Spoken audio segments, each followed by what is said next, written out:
Crazy about the origins of Nigeria that shocked the hell out of me. Nigeria was never meant to be a country.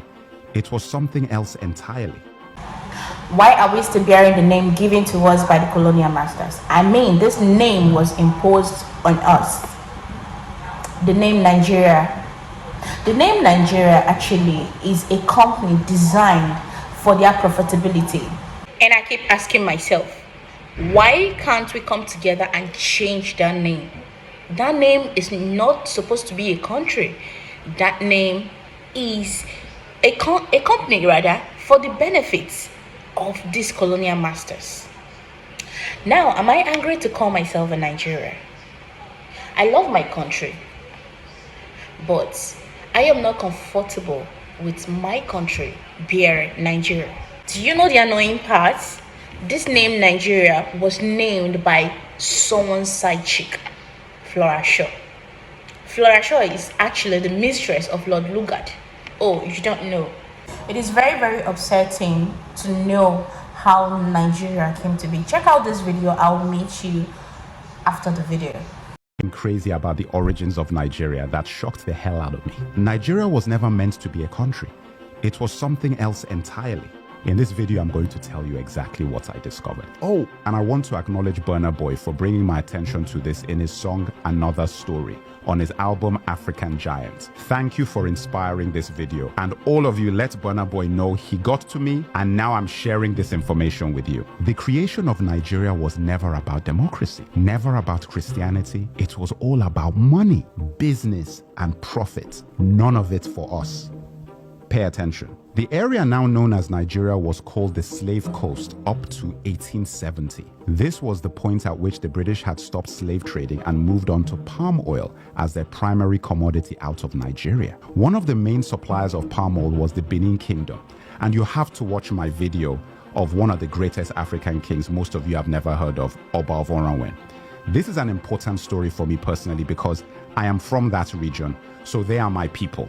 And his fight with the empire over palm oil is one of the greatest stories of African colonial history. Anyway, everyone wanted palm oil, and especially the British. A man called George Goldie set up the United African Company in 1879, which was then changed to the National African Company. He structured the palm oil business in the Niger Delta region, and by 1884, he had a monopoly that the British could exploit. So in 1886, Goldie violated the agreement he had made with the chiefs and moved his operations into River Niger and Benue. The company was also renamed at this point to Royal Niger Company. Goldie tricked the chiefs into signing unfair trade deals, giving Goldie exclusive rights to export palm oil instead of what the chiefs thought would be free trade. These contracts were written in English, a language we didn't understand, and based on laws that were not our own. Now guys, this is similar to something I learned when I was in university about the deals done with the Native Americans in what is now known as the United States of America. Very similar thing where deals were done in contracts in English with laws that had nothing to do with the Native Americans. There was a meeting called the Berlin Conference in 1884 to 1885, set up by Germany's first chancellor, Otto von Bismarck.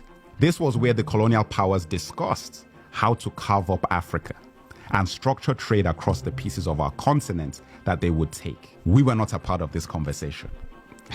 The best way to think of this is like the NBA drafts. Guys were out there making bids between lunch breaks and spa sessions. At this conference, the kingdom of Opobo was given to Britain. When King Jaja of Opobo tried to export his own palm oil, he was accused of obstructing commerce and then exiled. How crazy is that? And on his way home in 1891, he was poisoned with a cup of tea. Guys, I couldn't make this stuff up. The Jaja of Opobo story made other chiefs in the region very wary of their deals with the British Empire. King Koko of Nembe Brass was one of those chiefs. He tried to take down the Royal Niger Company and attacked the company headquarters in Akassa, Bayelsa on January 29, 1895. King Koko captured 60 white men and lost 40 of his own soldiers. He used the 60 hostages to demand he be allowed free trade, the agreement he believed he had signed with the British company in the first place. They refused, and he killed 40 of his hostages. The British Royal Navy retaliated by leveling the city of Brass completely on February 20th, 1895. King Koko went into exile,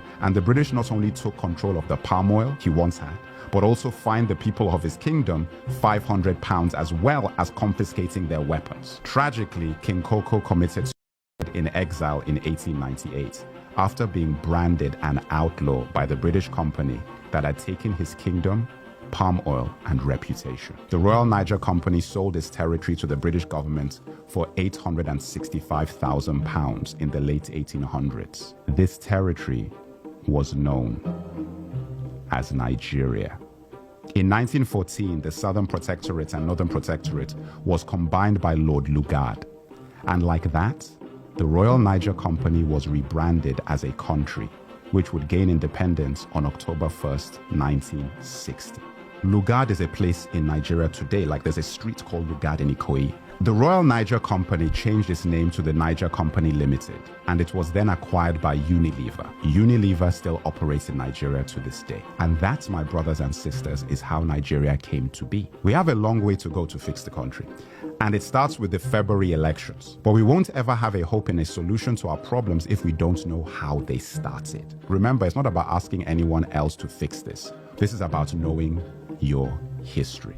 Nigeria was never a country we created. It was a company designed by colonizers for profit. And a lot of the infrastructure put in place for that siphoning of resources out of our land are still very much in place today. Crude oil simply replaced palm oil, and soon lithium may replace crude oil. I feel angry not just for what happened to my ancestors, but the fact that I wasn't taught about this in school in Nigeria, and that our children are not being taught about these things now. Nigeria is about to have the most important elections in our history.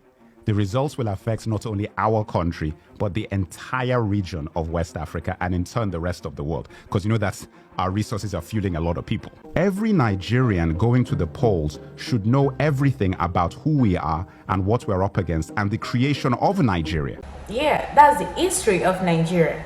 The company Unilever actually is still very much active, not only in Nigeria, but almost across all nations. They are busy buying lands, building, and of course, creating more companies. If you ask me, I would tell you that Nigeria is still under colonization. And that is why this 2023 election should be taken serious. We need a recreation of Nigeria. Many Africans in Africa think they've been promoted when they are finally employed by these multinationals, who are in fact responsible for destruction of the country, like Shell, Unilever, just to name a few. Although Nigeria was created as a business venture to enrich the British, Nigerians should keep coming up with ways to make Nigeria become a country that favors the Nigerians and not the British. Do they still have power over us? Of course, it's glaring. Knowing that the name Nigeria was imposed on us actually means that our identity was decided. It is really crazy. Knowing fully well that my own identity was decided. Let me explain. You are once in Nigeria before you became an Igbo, Yoruba, Hausa, or whatever tribe you may fall into.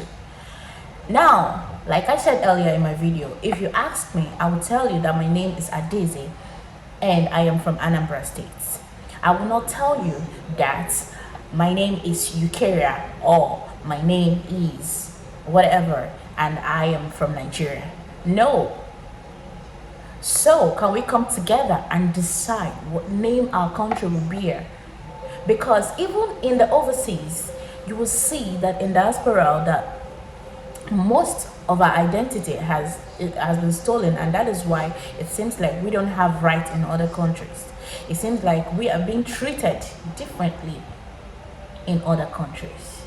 And for those of you still claiming that you are Igbo or Yoruba or trying to give yourself an identity, I want to tell you that your identity was long time stolen.